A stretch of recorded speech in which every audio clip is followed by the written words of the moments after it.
What is up, internet? It's your boy Tenku, and today we're gonna be doing a manga that deserves an anime. It's been a while since I've done one of these, but I've been reading this manga and I really like it. So we're gonna go ahead and jump right into it. Today we're gonna be talking about the manga Shoukan Seta Kenji wa Isekai wo Yuku Saikyou Nano wa Fuyou Sako no item deshita. Whew. So huge name. Roughly translates to a mage is summoned to another world. The undesired items are now the strongest. That's not the official name. I know if you look up the official name, they kind of name something else. But this is an unlicensed anime, so it's kind of hard to get. I'm sorry, unlicensed manga, so it's kind of hard to get. So basically, it's about our main character, Toya. And Toya is the strongest player in a game called Pandemic World Online. He's a berserker.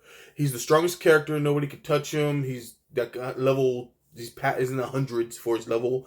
You know, all kinds of crazy stuff. He finishes his big raid type event, and he's talking to his friends, and he decides he's gonna put the items he got into his storage item. So he switches characters to a level 1 mage, who he basically uses as a storage container to dump all his items in. This is where all the items doesn't use anymore. All the stuff, he just dumps them into this character, this level 1 mage, and he gets summoned to another world as the mage. What I like about this Isekai is, one, he's a level 1 mage. You can tell right off the bat the kingdom that summoned him is kind of full of scumbags, because he doesn't have the title of hero because he was only level 1 mage when he was summoned. I assume they were trying to summon his berserker and they got him as the mage. They immediately discard him. They go, okay, yeah, we'll send you home, but the princess that summoned you is busy. She's already going to summon another hero, so we'll deal with you later. So they summon another hero, Knight, I think it is. And they're okay, we're going to send you back. And they don't send him back. They just send him out in the middle of nowhere.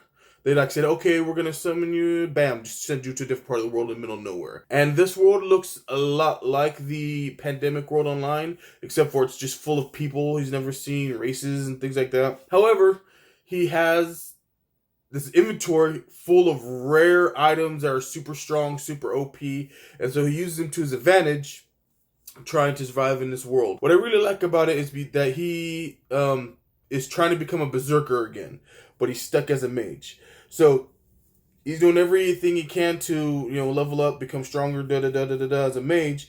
Because when you hit level 100, I guess, you can reset your job in this world, because that's kind of how it works. And so he keeps trying to do this to reset his job to berserker, but he just keeps getting the next tier of mage. And so, he's kind of, he said, screw it, I'm just going to become an adventurer, live a life. Obviously I'm not going home, all this stuff. One of the first items he brings out is a war horse. And this thing is awesome because it's a war horse and it's super strong and can fight with him and stuff like that. But it kind of acts like a dog, like a family pet almost when it's with him. It's like rolling on the grass and stuff and likes to get petted and fed and stuff like that. So it's super awesome to see this gigantic war horse act like that. And of course, some of the companions he gets along the way, helps out with that. He meets all kinds of races. I think there's there's elves, of course. Then of course all the elves are kind of lollyish because they're elves. There's some ram people that you end up going, very proud warrior race that you kind of run into. There's ghosts apparently in this world because he ends up getting a house and kind of has a house ghost-ish. There's a big storyline with that, so don't want to go into more of that. Of course, there's humans and other kingdoms.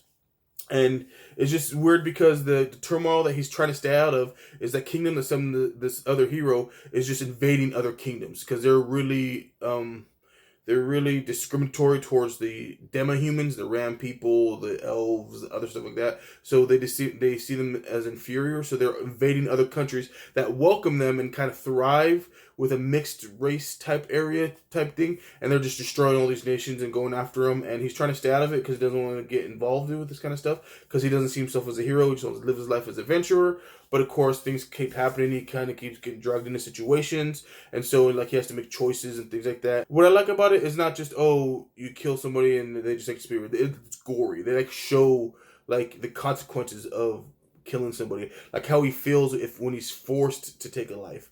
Killing monsters is one thing, but killing another human in the world, shows the stress that he has to go through and things like that. And Toya is a complicated character because he wants to be a berserker, but he's stuck as a mage. And then the politics of it, they getting involved in it, trying to stay in this little town, growing the little town, meeting people, helping them level up, just things like that. It's all intriguing and interesting, and it's so good. I really wish it would get an anime because I think it's one of the better isekais out there right now. You know, and you know me, I'm isekai trash, so tell me what you guys think. If you guys have read it, if you guys have seen it, do you think I'm crazy? Do you like it as well if you've seen it? Would you think it'd make a good anime? You know, tell me in the comments down below, guys. You know, keep hitting me up on the Twitter, Facebook, Instagram. And thank you for watching the videos. Like those videos. Sub to the channel, guys, because we've been growing a little bit, you know, slowly but surely. But, you know, please keep subbing to the channel. And remember, if you can't trust a random fat guy you met on the internet, then who can you trust? And everybody have an awesome, awesome day.